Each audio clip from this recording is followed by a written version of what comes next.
Ladies and gentlemen, this is the last panel of today in this venue. It's called La Grande Halle, and it's not only a matter of size. It should also be a matter of aspiration and ambition. So the Caspar Bowden panel is a traditional closing panel in this venue, and it's named after a person that has been instrumental in founding this conference so many years ago, co-founding it, inspiring us to do it.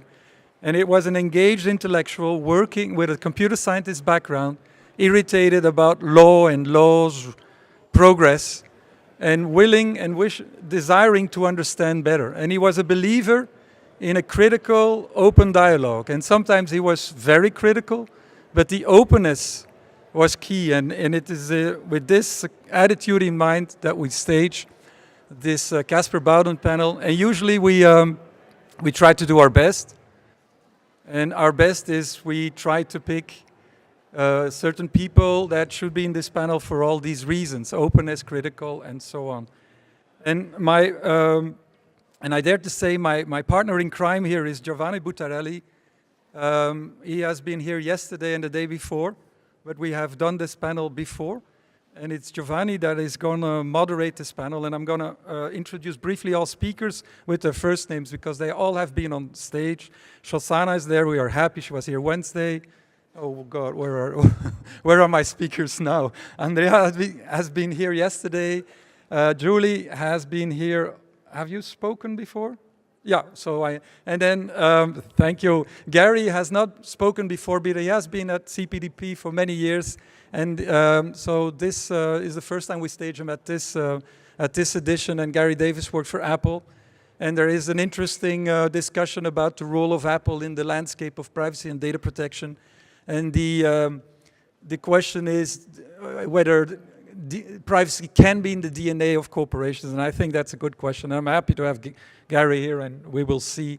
And then Paul Nemitz has been here many times, and I'm so thankful because these people, if you stage them twice, they come up with novel arguments, or they continue discussions that have been held before, and I think that's real progress. With all that being said, I'm going to disappear from stage and enjoy, and I'm going to hand the floor to Giovanni Buttarelli, our one and only European data protection supervisor. Thank you.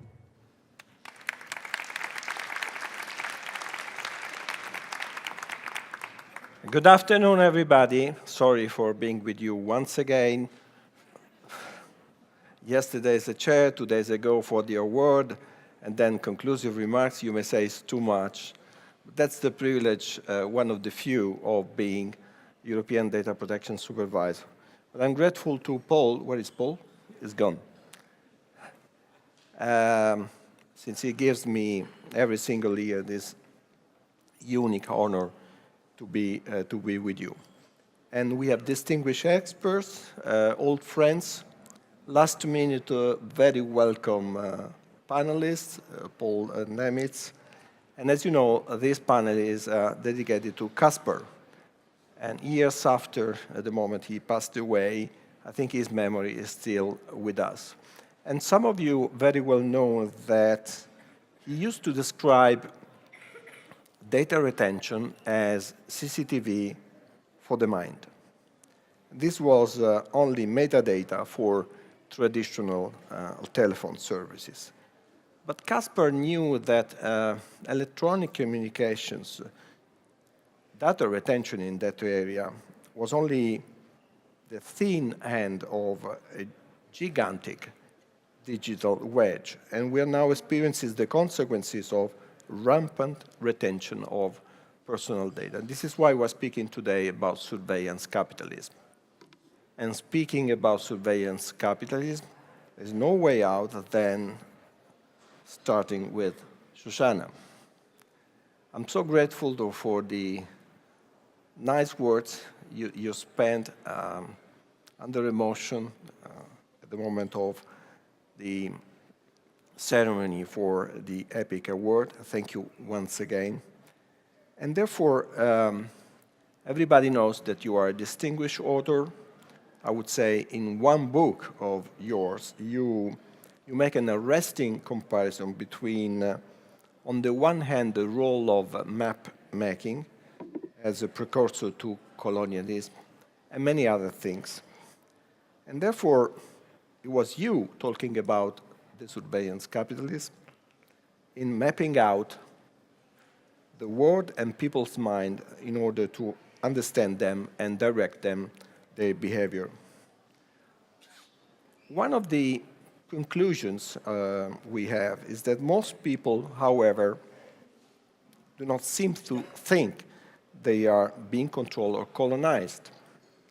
They think they are just enjoying the convenience of digital tech and the ability to instantly connect with people whenever they are.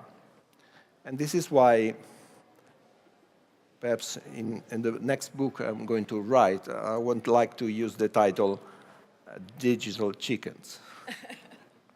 So over the age, it has been common for intellectuals claim that they are living in the worst of all possible worlds. So the question for you is the following. Are things really that bad now? Do you have any solution to, let's say, to share with us? Shoshana. Hello, everyone. This is working, yes? Yes? Okay. Well, scholars have long tried to understand this conflict between the fact that when we are confronted with knowledge about the practices that I summarize as surveillance capitalism, we reject them, we don't like them, we don't want to be entangled with them, we want something else, and yet we continue to behave in a way that entangles us nonetheless. How do we explain this? Is it a paradox or is it something else? So let me begin by saying I think it's something else, and I'm going to go really to the highest conceptual level to try and make an argument of what it is. And in order to do this, I first begin with a phrase, and I call that phrase the sociology of the unprecedented. Because I would submit to you that we are facing unprecedented developments in our society. When something is unprecedented by its very nature, we do not have the cognitive tools to understand it. We tend to rubricize it according to past familiar categories. And this is something that really robs us of the strength and creativity for a fast and effective resistance. So let me paint a different kind of picture for a moment, if I may. What I want to say is that when we talk about the shift from an industrial to an information civilization, and forgive me because I told you I'm going to a high level of abstraction, but sometimes when we begin a conference and when we end a conference, that's a good place to be, to remind ourselves of why we have been here all week and the true ultimate purpose of our work. When we make this shift to an information civilization, we are also in the midst of a shift of what I think of as the axial principle of the societal order. In the industrial civilization, the axial principle was the division of labor. We now shift to a division of learning in society. These issues are no longer just marked within our workplaces or our economic and industrial institutions. These issues now reach beyond those old boundaries to affect every single one of us who are quaintly referred to as users.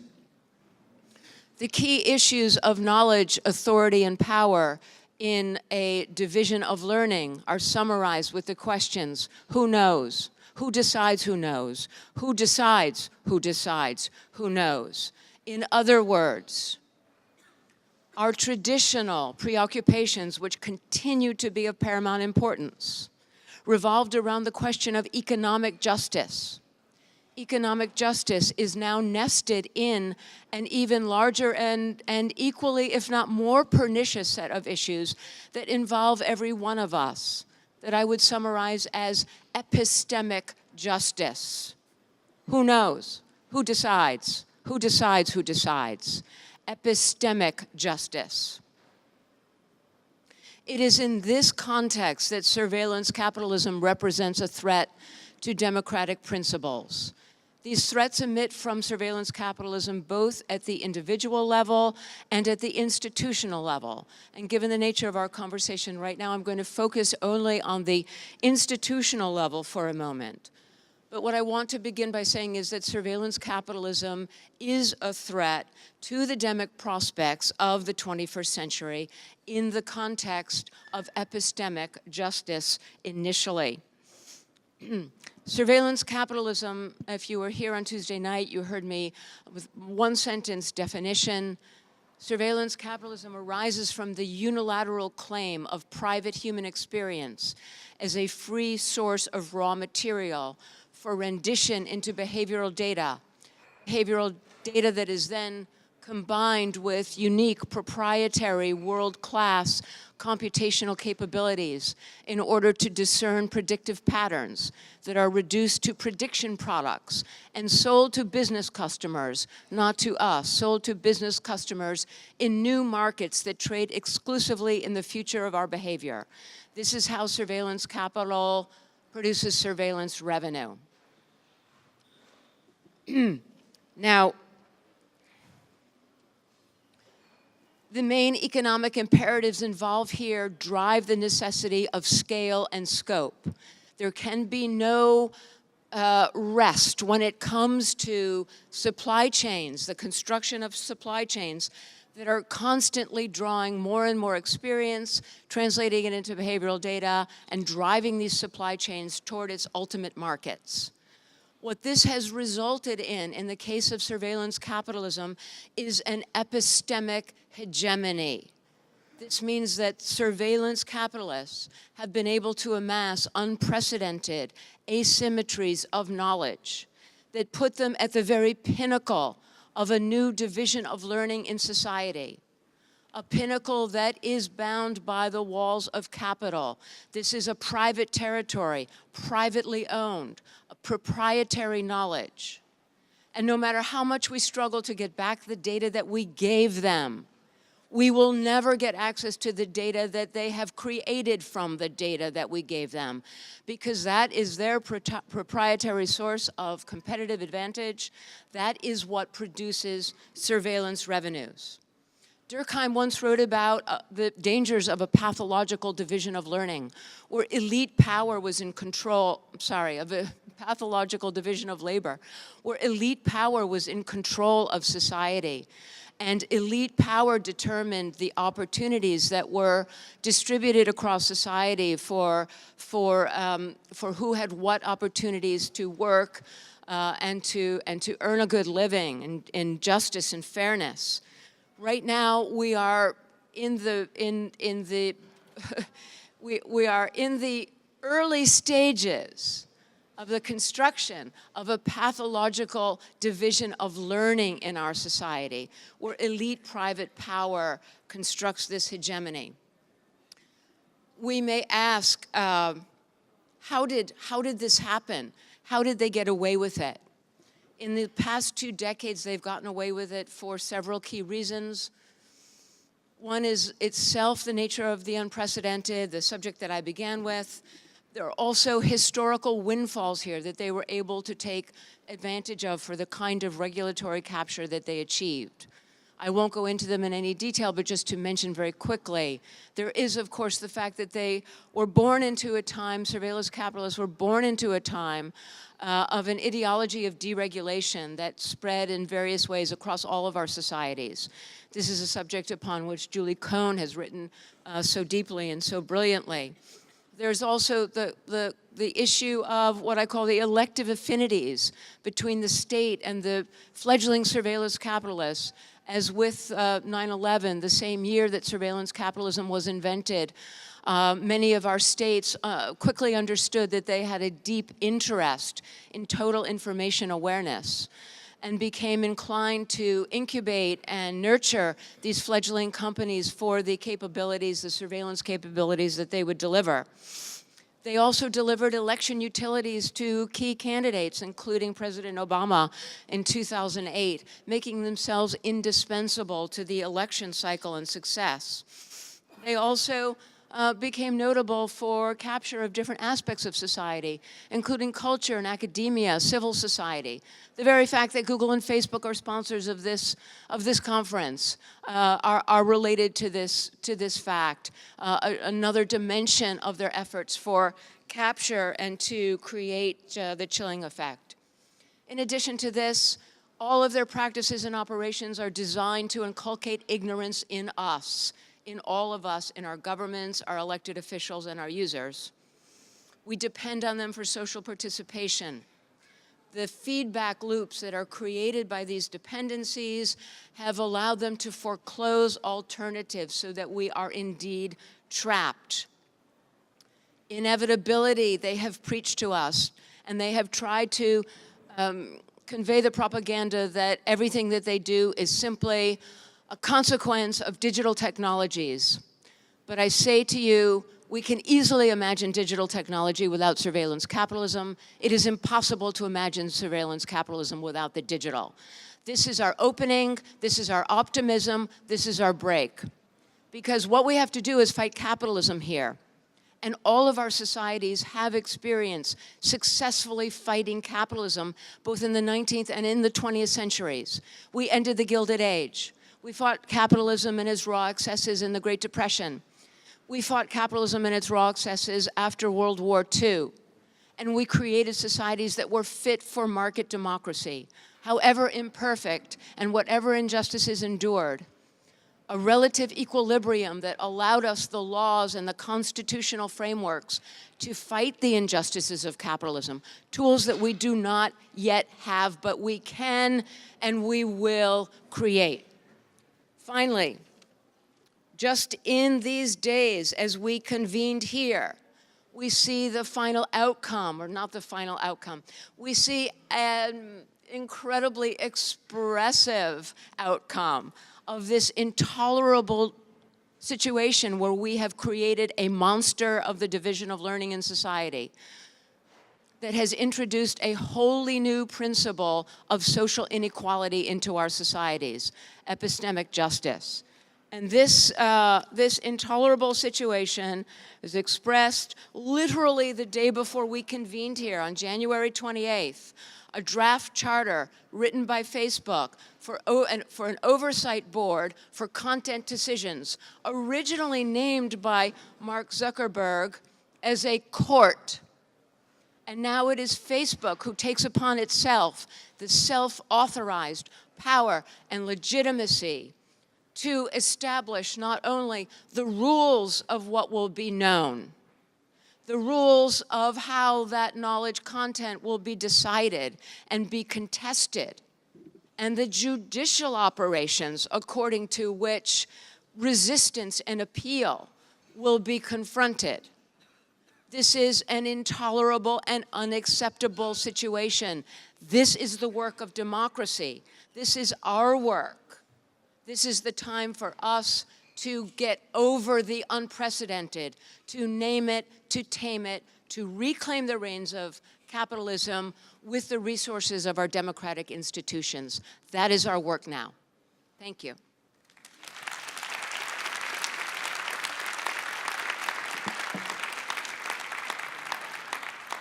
Shoshana, this was more than a contribution, something like a lectio magistralis. I had the honor to listen to one of your speeches in Potsdam, and every time there are a lot of takeaways. Epistemic justice, who decides, data inferred from the data we provide. So perhaps we may speak about onward data. And therefore, many inputs also with regard to the challenges for the right of access against artificial intelligence. Today, it's easier to exercise right of access against manual files or standard automated files. But what if one day you will ask an artificial intelligence system to disclose your data? And the answer could be, I know who you are, but I have nothing to disclose. You are implicit in the algorithm. There are no retained data, although I know a lot about you. So thank you for this input. Andrea, it's your turn, understand. May I move to another issue concerning a relationship between the tech giants and governments? And may I ask you to share your views in particular with regard to China? It was said that liberal democracy and capitalism were inextricably linked, and now people are asking if democracy can survive capitalism. And in China, big tech companies are assumed to be subservient to the party, and not only state-owned enterprises, given the attention that, for instance, Huawei is now attracting. So what do you think, and how, in your view, can capitalism and rights-based liberalism survive in the long term? Thank you, Giovanni. Thanks for having me, and glad to be here again, and also follow the vibrant and eloquent presentation that Shoshana gave.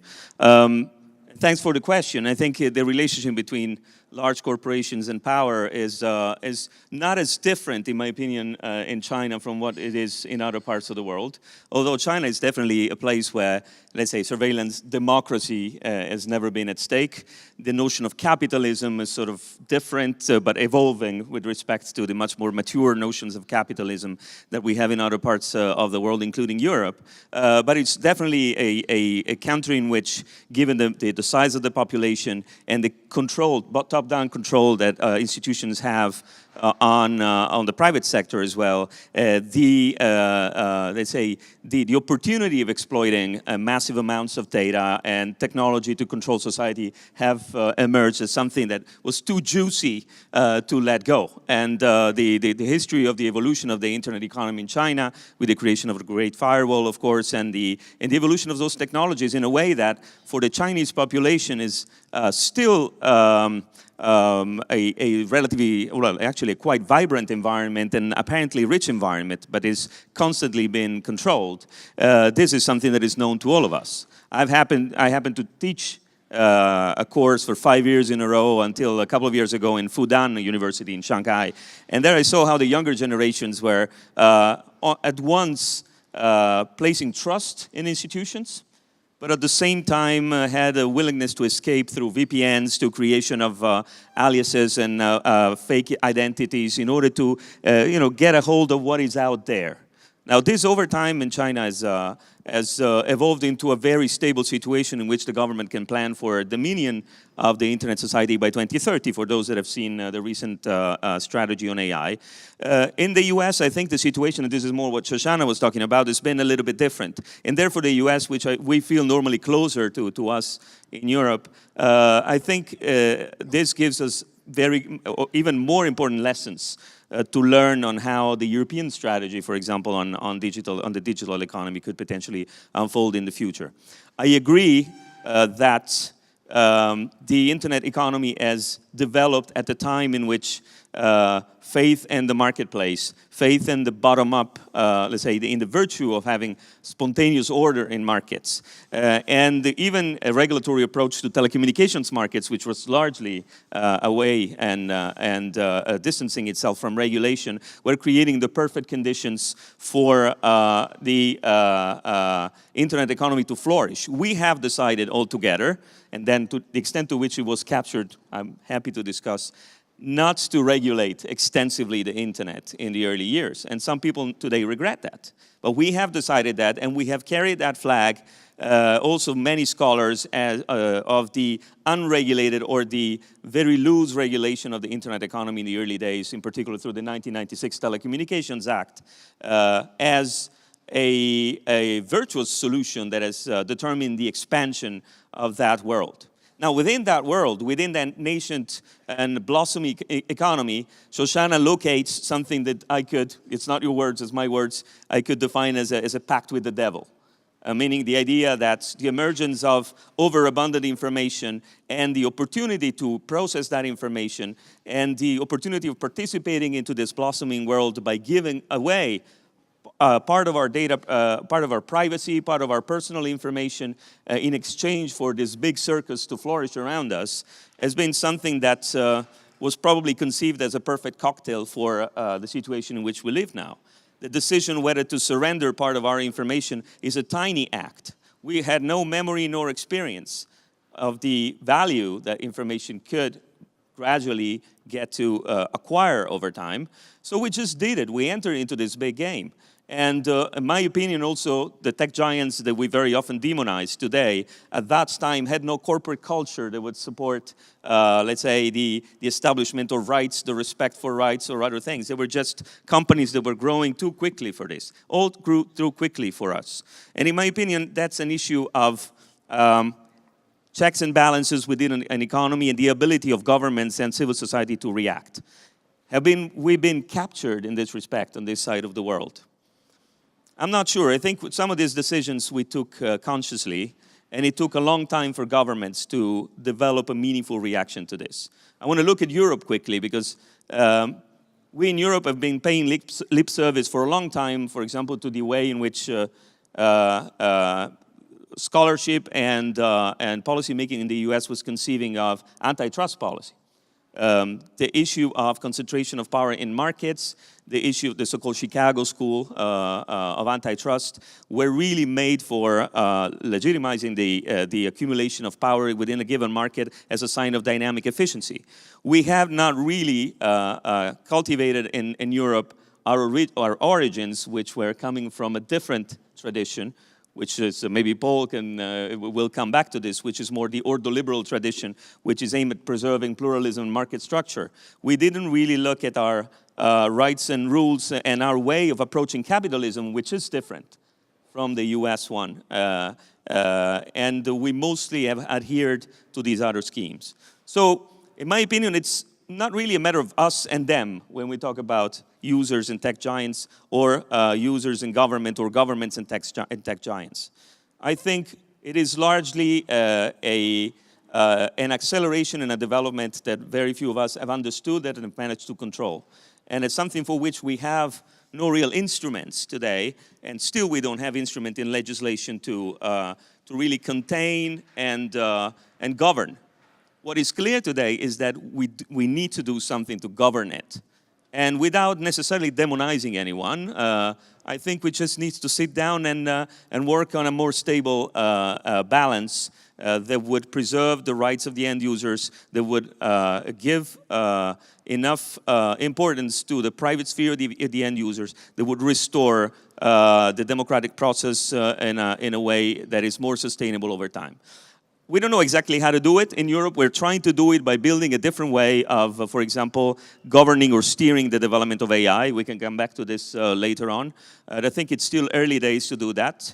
I think we're rediscovering in competition law things like abuse of economic dependence or abuse of superior bargaining power, which were not part of the DNA of European competition law, which very much mirrors US competition law. We're building bits and pieces of a different type of society here, and it's going to take some time to do that.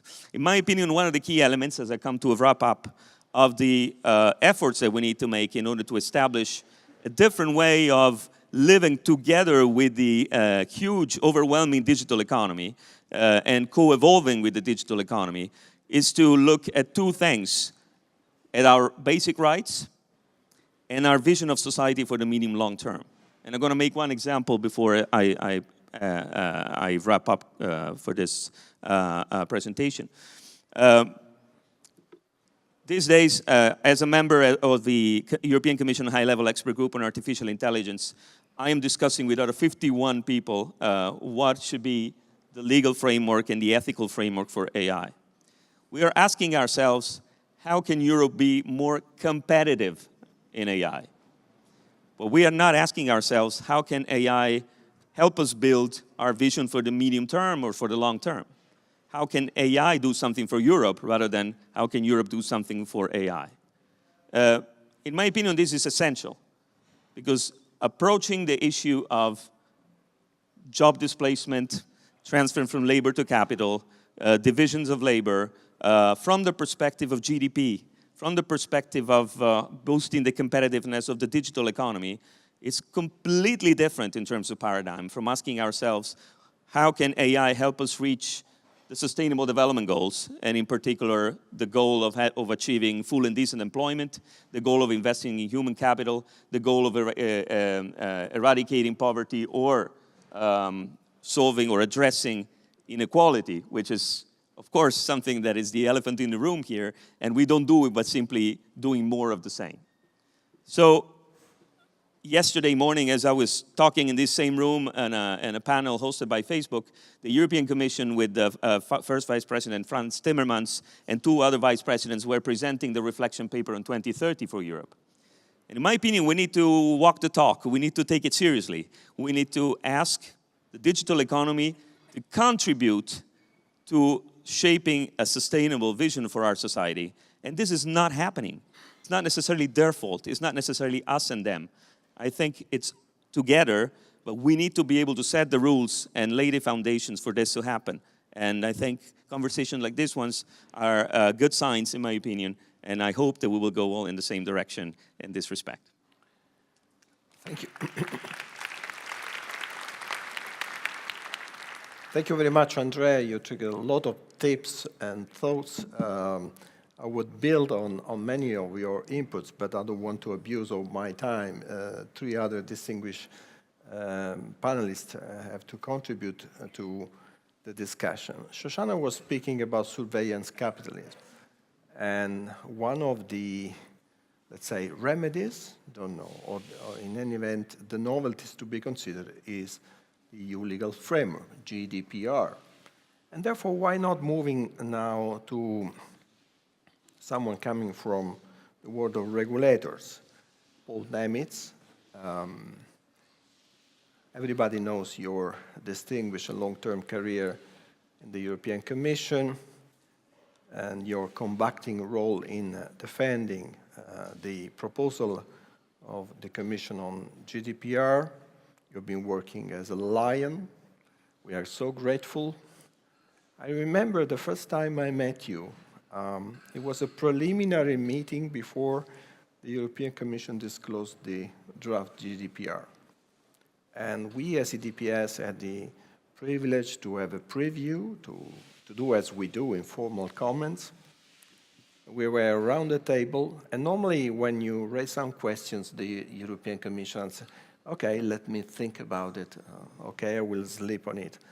And against one of my questions, he reacted immediately to say to his staff, that's a good question. I want an answer by yesterday. Please come back tomorrow morning to react to this question. So, Paul, how GDPR, on the basis of your experience, may be, let's say, relevant in terms of trends and surveillance capitalism? Well, I think, first of all, GDPR is a great example of how engagement of civil society in democratic process makes a huge difference. Caspar Bowden, and I really knew him quite well, and we were in contact really until the very end, he was often very poor. He didn't have a lot of money. But he was maybe one of 20 or 30 very engaged activists without whom we would not have been able to withstand the enormous lobby activities in the making of GDPR. So when you ask me, how is it relevant to the debate about surveillance capitalism? Well, in democracy one has to fight and one has to engage, even if it's hard.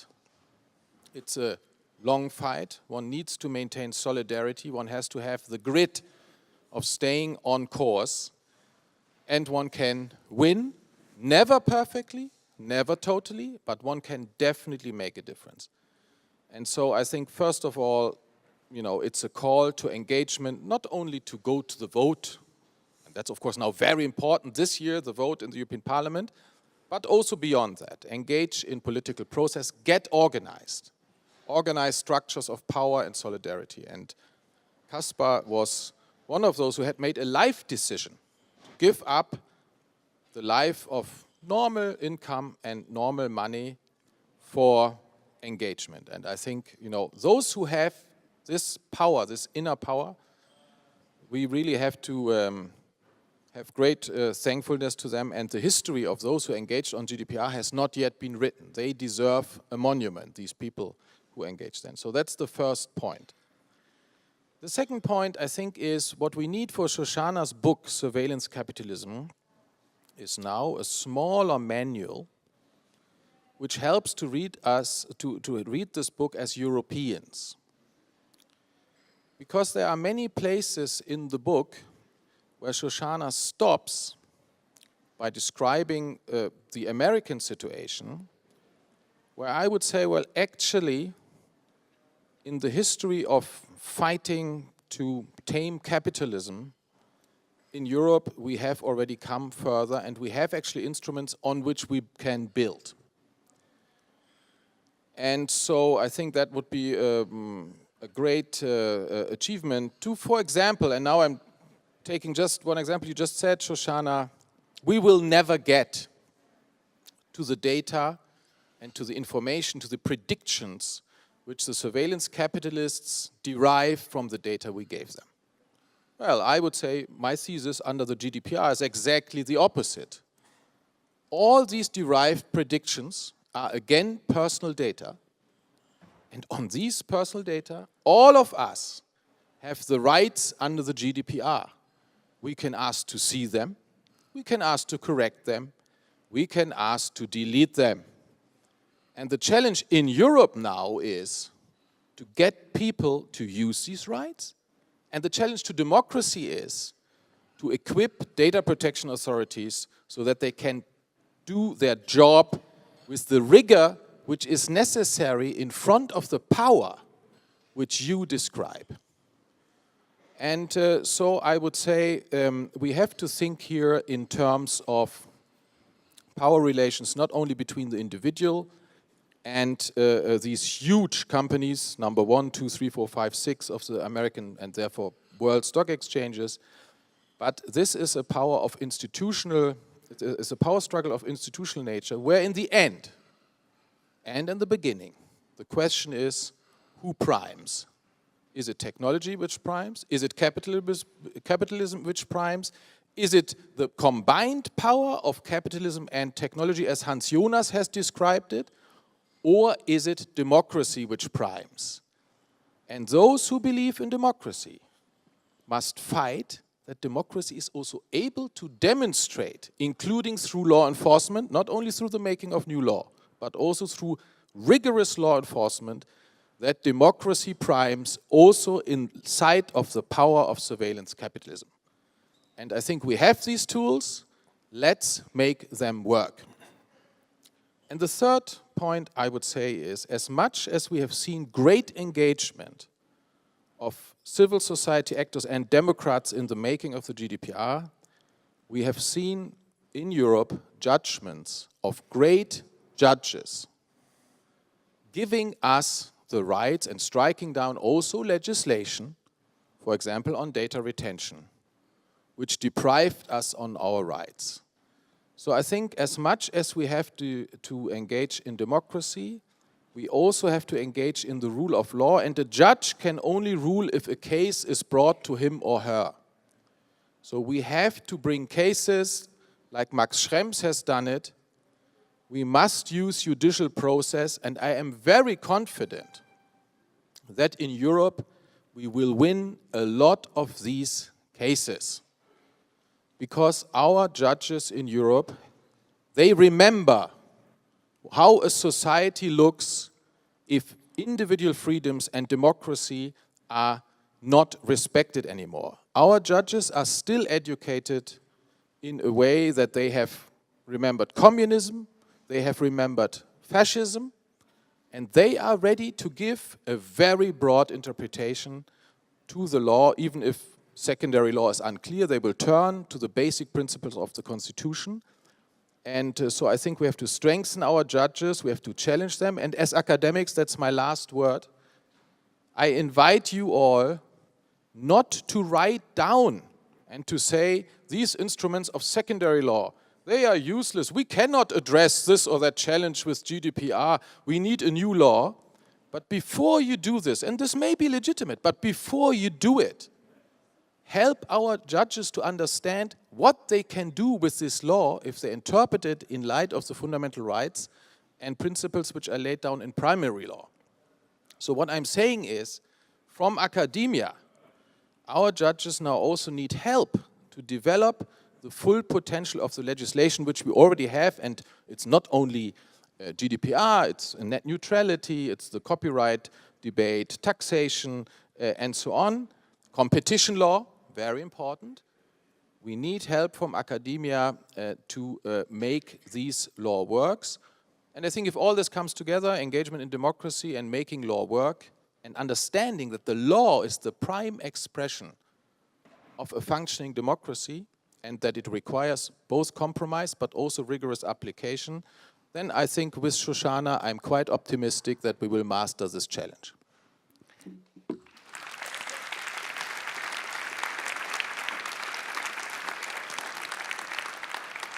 This is a really interesting exchange of views. So against the growing business power, a proud defense of the EU legal system, now applicable to everybody offering goods and services in the world or profiling people in Europe, GDPR first, and therefore perhaps legal rules to be applied by courts. In between the two of you, it's me.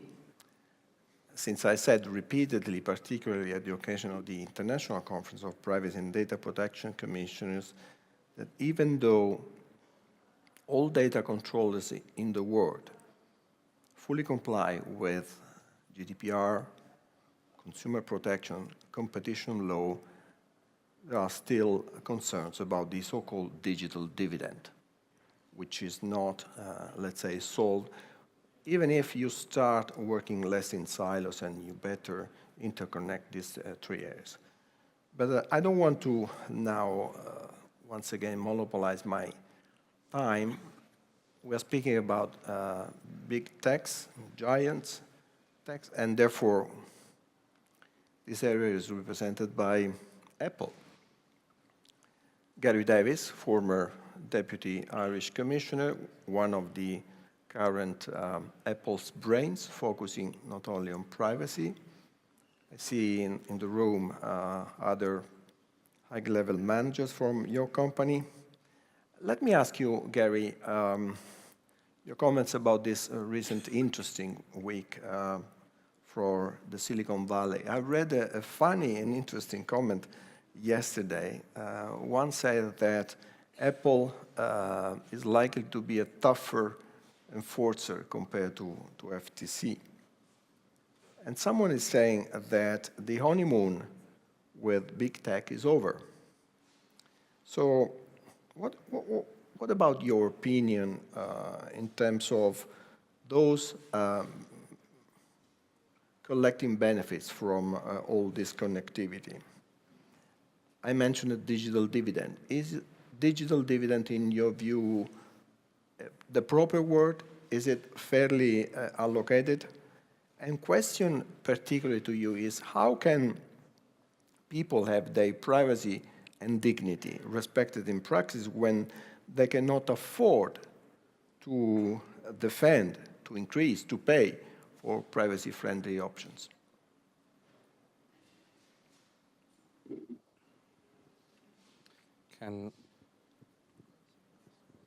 Hello? Yeah. Thank you very much, Giovanni, for that interesting introduction. Also, while I am clearly here sitting on a sofa on my own, I'm not going to take any lead from that somehow I'm separated from the remainder of the panelists at this time. And equally, I'm hoping by my comments to maybe also distinguish Apple a little bit in how we really do try to be a little bit different. But first of all, I really actually am honored to be on a panel such as this with people who have actually really made a difference to privacy, a huge difference, including yourself, obviously. And certainly, as I thought about what I might say today, clearly Caspar Bowden was somebody who was relentless in his push for privacy. Went to the levels that Paul mentioned because he felt so strongly about it. In our case, I think we have, through our CEO, Tim Cook, taken a particularly strong public position on privacy. And so therefore, I've taken the opportunity to jot down a few points. You will forgive me if I, just in a few places, refer back to some of the things that Tim said in October here in Brussels in the European Parliament, where he criticized what he called the data industrial complex.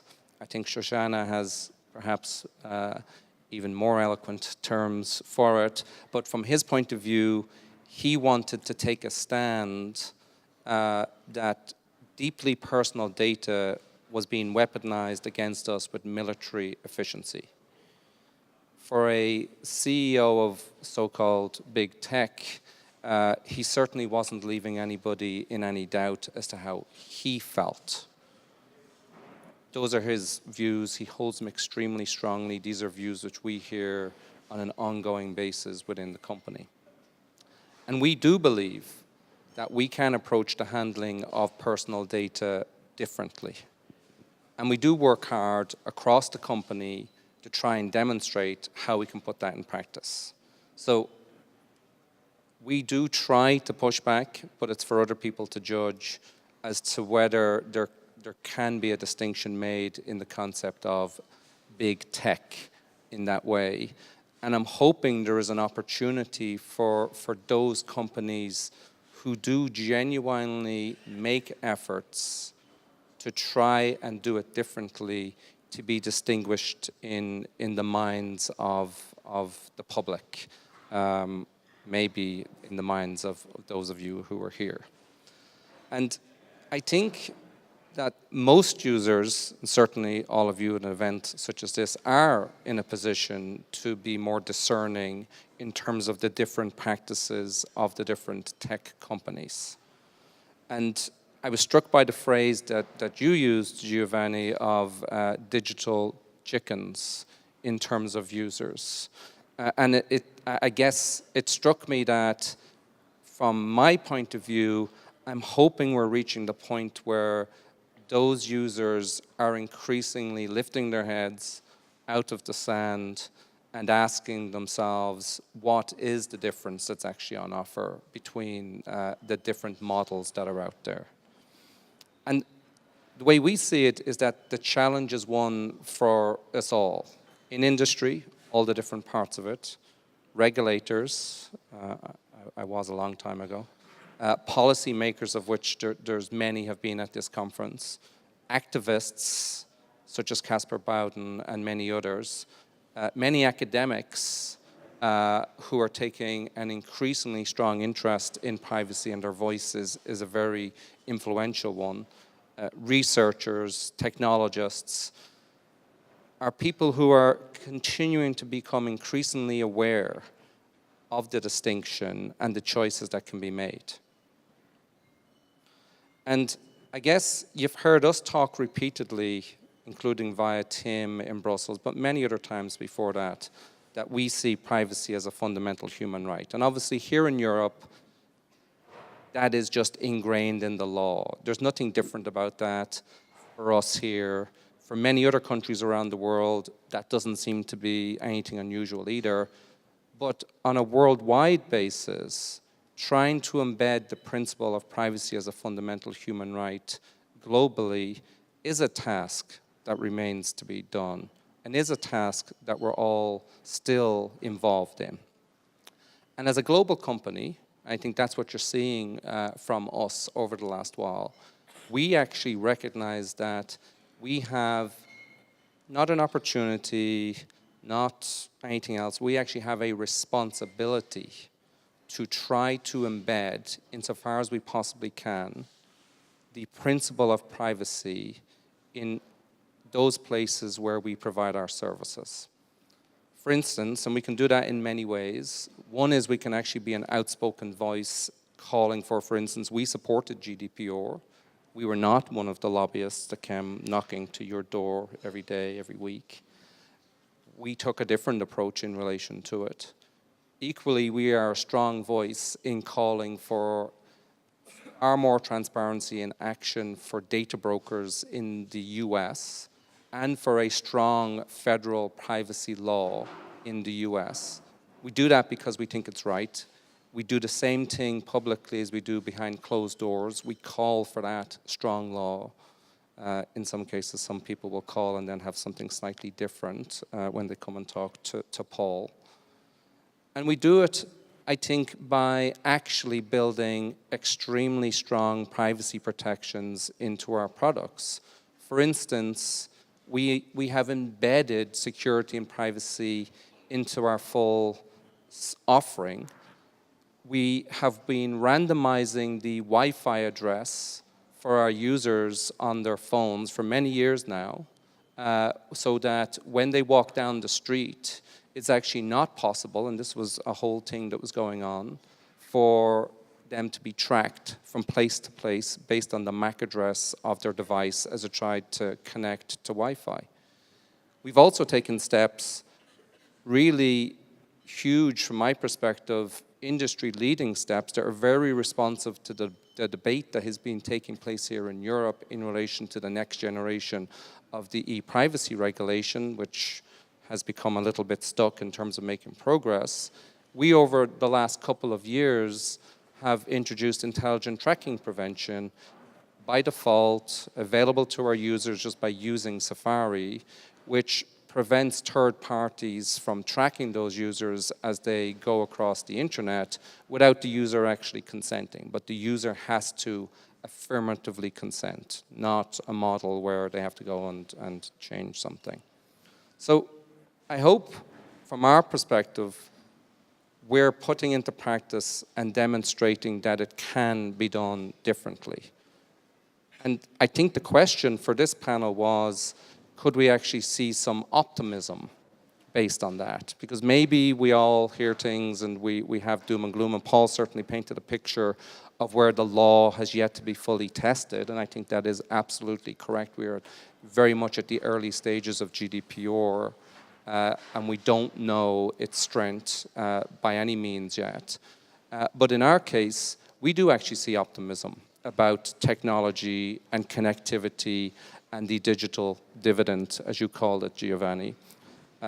When we reported our results on Tuesday evening, we announced that we now have 1.4 billion active devices in users' hands across the globe. From our perspective, those devices, many of which go back many operating systems and many versions, they are giving the benefit of those new technologies and connectivity, but they're minimizing data collection as a core principle from our perspective. So even as they use them, from the hardware and software, if you're using Face ID, Touch ID, none of that's coming to our server. We're not interested in it. We do not want it. It stays there under the user's control, under the device. And that is a key principle for us. How do we enable our users and empower them while actually, insofar as we possibly can, Apple not collecting the data? I'd like to conclude with something that Tim said in October, and I'm just going to read from it. He said, "New technologies are driving breakthroughs in humanity's greatest common projects, from preventing and fighting disease to curbing the effects of climate change, to ensuring every person has access to information and economic opportunity."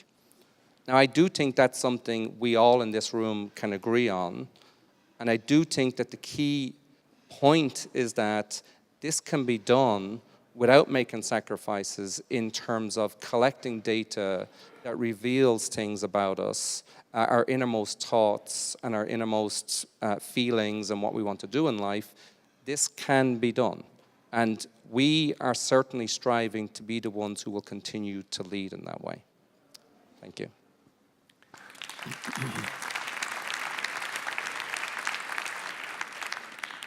Thank you, Gary. The team you quote say that for those learning from the Boon is your CEO, Tim Cook. And here let me add a personal footnote. It's difficult to find a tech giant saying we do not respect GDPR. We do not implement it.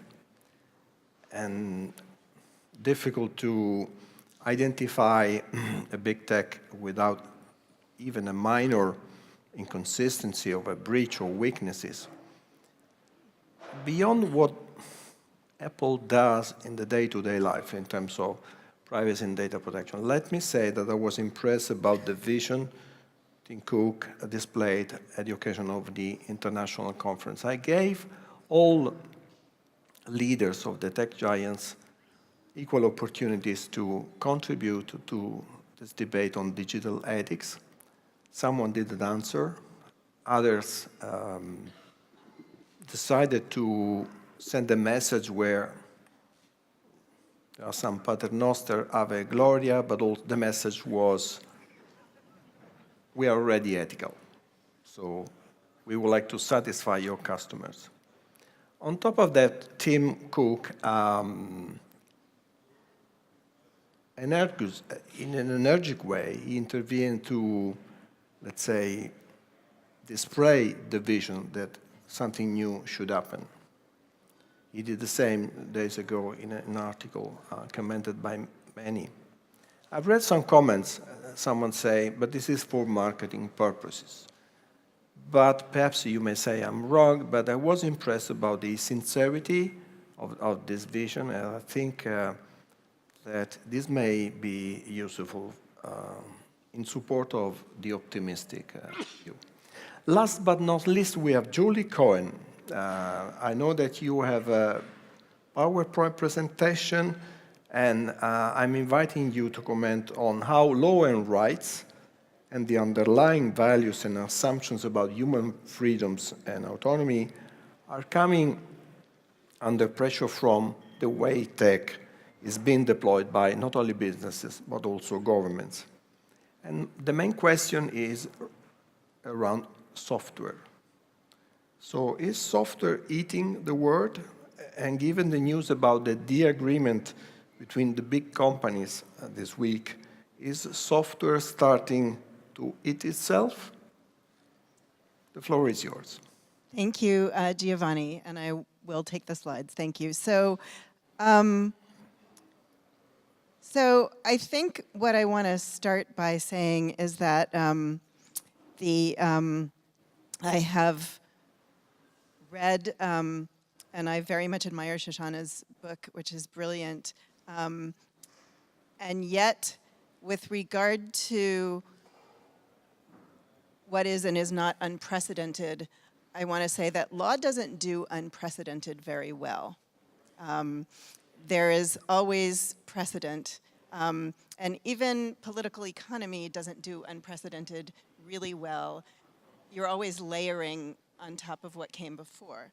So we find ourselves often seeing these questions that, that people ask about information technology and the information economy, and the sort of meta question whether software or big tech is eating the world.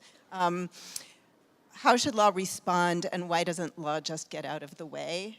The second one is big tech's question often, and I apologize to Gary, but, and then the first one is often our question, right? So comes data protection riding to save the world, which I'm in favor of, but I think it's important to remember that this is really what is happening, and law is already in the mix, right? So we are seeing a decades-long process of informationalization in our political economy, going back before surveillance capitalism was a gleam in anyone's eye, or alternatively, perhaps we could say that surveillance capitalism has roots that are older. as a descendant of some of the people whose personal information was put on punch cards, Hollerith punch cards by IBM, and used to round them up, not in the US, but here. It goes back, right? And one thing that you can say about the law always is that economic power gloms onto law. Economic power uses law to do its bidding, and economic power is always there first, kind of optimizing legal institutions to make the things it wants to do easier and more seamless. So for me, Andrea raises this very good question, why isn't law meeting the challenge? And part of the answer to Andrea's very good question is that powerful information economy actors work in part by mobilizing law. Surveillance capitalism is not lawless. Law is productively and intimately entwined with the changes that are happening. And in order to respond effectively then, it is also essential to realize that the rise of surveillance capitalism and GDPR are stepping into a decades-long process in which the law has already been evolving. I want to draw your attention to two general strategies that economic power employs to re-optimize laws in ways more congenial to its projects. The first slide, taking Paul's point, is probably a little more accurate with regard to the United States, but the second one I think will be accurate as to Europe as well. So we see for decades, right, long before there was such a thing as big tech, that valuable resources become targets of legal entrepreneurship. And we are involved in a decades-long process of kind of valorization of the intangible, an emphasis on the economic value of intangible assets, investments, and portfolios, datafication of resources, now the datafication of people, but the processes of datafication of labor and of money in particular have been going on for decades. And processes of financialization have been going on for decades. And so a thing that is interesting about many of the big tech companies is the particular permutation of the corporate form that they have assumed, employing dual-tier stock ownership to give the founding innovators and venture capitalists more voting power and a greater voice. That, in turn, is driven by other things that we could call, if we were so minded, innovations in the realm of finance and corporate law that were brought in, that were not creations of surveillance capitalism, right, that originated with a desire on the part of closely held family corporations to maintain their control, and have been converted over the decades into a device for reconceiving industrial capital, right? The corporation as just a vehicle for extracting rents. And if you want to take on board why the big tech companies seem to have so little accountability to their shareholders and so much power, you have to look at processes of financialization that are far older. There's another thing going on kind of in the realm of baseline entitlements that has to do with restructured relations of accountability. And again, particularly in the United States, where you have kind of the toxic nexus of the First Amendment and CDA 230, the intermediary immunity statute, we see ever widening expansion of immunity from accountability for information harms. This too, though, goes back in a decades-long project on the part of corporate actors generally to create zones of constitutional immunity for themselves and their rights of property and their rights of contract and their asserted rights of free speech. Surveillance capitalism, I think, is accelerating some of these developments, but it did not originate them. And if you want to counter them, it's important to understand this. I'm going to leave the last little point there. So this is, again, to Paul's point, a set of developments that are much more pronounced in the United States. But here's a set of developments that are equally pronounced, I would submit, on both sides of the Atlantic, which is just changes in the ways that our familiar legal institutions operate. We have seen for a very long time the rise of privatized and differentiated dispute settlement procedures, arbitrations, corporate customer relations, dispute settlement procedures. And we see in the zone of economic regulation just a disintegration of authority, right? And a shift toward kind of neoliberalized legal managerialism as a way of kind of superintending the information economy. And so Paul said our judges remember communism and fascism, and I'm sure they do, but they're not having such a good time remembering neoliberalism because they're in the middle of it.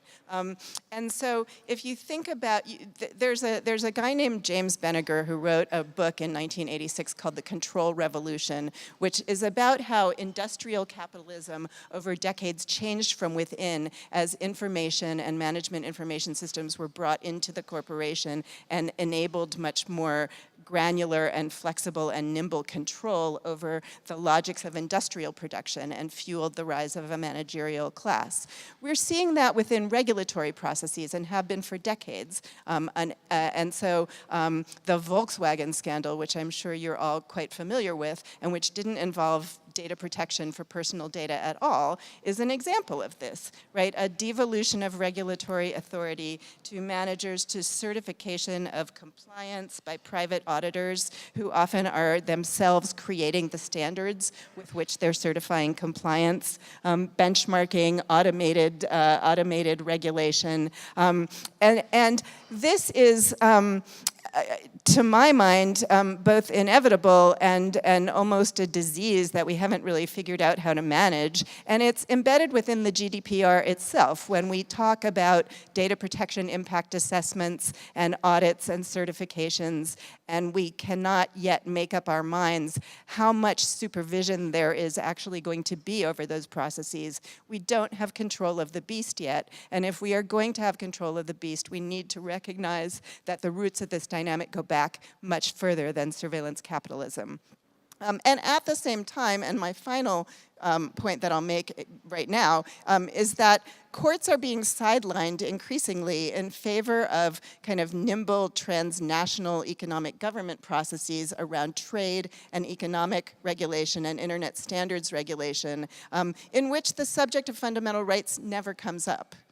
Right? It's just excluded, or if it comes up, it's a sort of suspect domestic protective regulation that needs to be worked around. And it's another way that the fate of GDPR, and I'm a fan of GDPR, right? But on the whole, but it's a way that the fate of GDPR hangs in the balance. We don't necessarily have yet well understood structures for responding to kind of the dissemination of governance up and out into these transnational governments networks, and the sort of dissemination of regulatory activity up and out into the activities of private auditors and standard making bodies. And until we do... Micro. What? Julie, micro. Until we have a way of re-optimizing law for we, right, the subjects of data and the subjects of surveillance capitalism, and bringing fundamental rights back within these institutional changes, I think we are in not a very good place yet. So I could say more, but I'll just stop.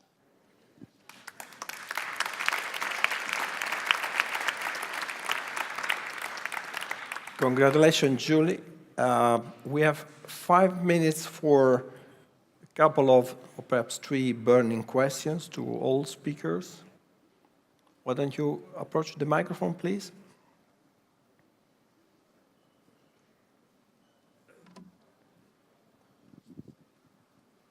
Could you introduce yourself first? Yes, my name is Manuel Beltran. I'm an artist and activist. I wanted to refer to Shoshana's talk and book. I've been studying book for the last weeks. Used to make these jokes with my friends that perhaps the age of surveillance capitalism is for surveillance capitalism what Das Kapital was for capitalism. But there is this difference that Marx was advocating to withdraw to communism, while as long as I find it a great analysis and naming of the economic dynamics, the horizon that it gives us, I quote, that you advocate for the larger promise of an information capitalism that is aligned with a flourishing third modernity that can be reclaimed, or advocating for new forms of information capitalism that genuinely meet our needs for effective life. And this abstraction of effective life, I really wonder what kind of horizon do you give us at the end of the book, and what kind of, let's say, do you claim implicitly or explicitly sometimes that we can tame surveillance capitalism and go back to some form of information capitalism?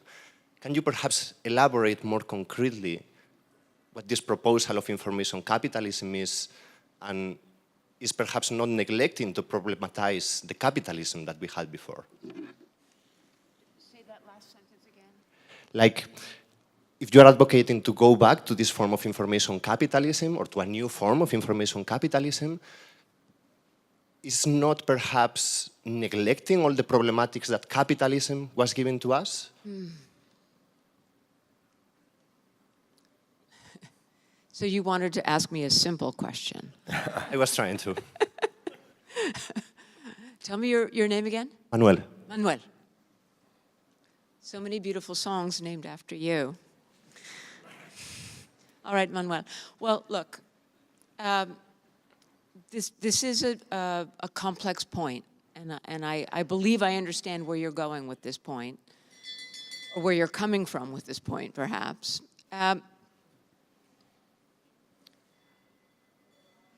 Were you here on Tuesday night by any chance? I was still in The Hague, but I saw the video. Ah, yeah. Because my colleague David Murakami Wood from Queen's University was here, and we went down the road, and he was making some comments, and in addition, you know, to very constructive comments and so on, he made a comment about, you know, we can't get captured by nostalgia. Maybe some of you who are here remember that comment. I didn't respond to the comment at the time, but it's related to what you're bringing up, Manuel, and so I'm going to weave that in now. When I think about the arc of human history, to me, the values of the Enlightenment are values that literally were invented 5 minutes ago. And everyone knows the imperfections of the Enlightenment, of its thinkers, of the French Constitution, of the American Constitution, the Bill of Rights. We all know these imperfections, that slavery endured, that so many in the population were excluded, whether it was based on sex or color or property, extremely imperfect. And yet, these are values and principles that, to me, represent the best that humanity has produced, and that we sacrifice them or relinquish them at our peril. So in my thinking, the responsibility we have is to make them better, to make them truer, to make them more inclusive, to make them more comprehensive in each generation, so that ultimately they actually become what they could be. And so it really seems to me that we have a tremendous opportunity here when it comes to the potential of a market democracy. I don't exclude the possibility that capitalism can be a flourishing form, but I do say over and over in the book, beginning with the discussion of the double movement, that it cannot be a flourishing form either for capitalists themselves or for its societies without the strong democratic oversight, institutional resources that constantly tether capitalism to the needs of society and to the principles of democracy. The larger program here that Julie is referring to, where surveillance capitalism was born into this historical windfall of the stripping away of the regulatory impulse, the stripping away of the double movement. And it has benefited from that, and it has exploited that. But even the issue at the deep, deep, deep bottom of what neoliberalism has attempted to do in our societies is to roll back the 20th century, to undo the achievements of democracy in the 20th century. Hayek himself yearned for aristocracy and mourned the demise of aristocracy. And when Piketty talks about a return to patrimonial capital, this is what he's talking about, a return to pre-modern conditions. This is where we are now. And I see surveillance capitalism as contributing to this, to contributing to a new absolutism, a computational absolutism that displaces politics, and especially democratic politics, in favor of computational analysis, a new kind of absolutism that actually goes beyond neoliberalism, because it says now that we can know everything. We have no more excuse of ignorance as capitalists. The market is knowable down to the infinite detail of how you comb your hair in the morning, and we can know everything, this epistemic hegemony, and yet we require absolute freedom. I'm sorry, but you asked a difficult question. So what I want to say is, yes, I hold out hope for capitalism, but not a capitalism that is without the tight oversight and fist of the demos and its democracy. There, in the always imperfect, but still possible equilibriums of a market democracy, do I see hope for the many and not just the few. Thank you, Shoshana, for your reference to absolute freedom. Time is over. But if you promise to ask for a 20-second question, I would authorize a 20-second answer. I'm probably out of the game. No one else? Exhausted? So we will be all at dinner with you and the other panelists to sleep on your toes. Thank you, everybody, for your interesting comments, and really, it has been an interesting panel.